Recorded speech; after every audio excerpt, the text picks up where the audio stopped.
Day. So kaya nasabi ko yung mga inday no na hindi talaga pwede dito day na kanang iyakin ka day ba o kanang mababaw lang bitaw yung luha mo day.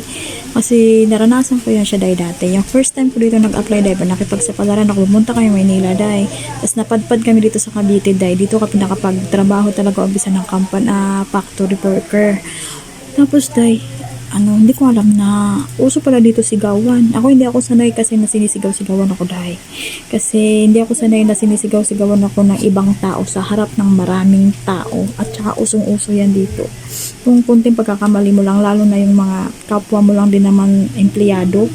Tapos, pagtingin na sa sarili nila na regular sila, nauuna sila sa'yo, parang ganun kaliit yung tingin nila sa'yo dahil.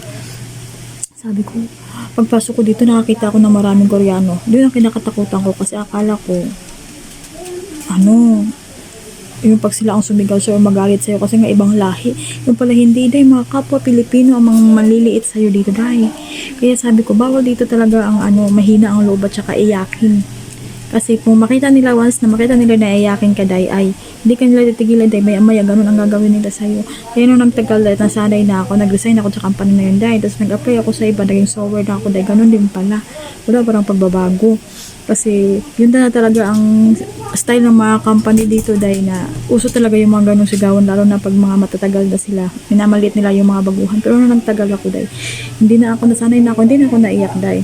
Tumigay yung loob ko ba, tumigas yung loob ko dahil doon sa mga ginawa nila. Araw-araw ako halos umiiyak noon. Tapos, pero nung nagtagal na ako, dahil ako na din na parang naging senior sa kanila dahil nagtagal sa company na dahil hindi ko talaga ginagawa yan sa mga bagong apply dahil kasi alam ko kung gaano kahirap. Kaya minsan dahil hindi mo maintindihan talaga kung bakit may mga tao talaga na hari-hariun no? Sa Bisaya ba hari-hariun? Kamu na bahala mag-translate sa Tagalog ka ng hari-hariun. Mga hari-hariun kayo sila no, tapos ka ng ganyan, iba yung tingin nila sa mga baguhan ba. Lalo na pag tingin nila bata ka pa, first timer mo, wala pa kayo experience. Nanaong ka nila, yung baba na tingin nila sa'yo. Kaya, yung mga gusto talaga, isip-isip kayo dito, no? Kaya mahirap talaga. Mas maigi pa doon sa ibang bansa kayo mag-apply day. Kasi pagdating doon, okay pa lahat.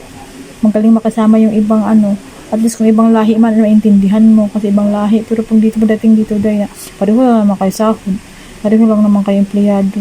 Nung iba dahil yung mga feeling entitled dahil ba feeling nila sila ang tagapagmana ng kampanya dahil kaya grabe sila manigaw, grabe din sila manglait tsaka mura-mura sa'yo dahil kaya pangit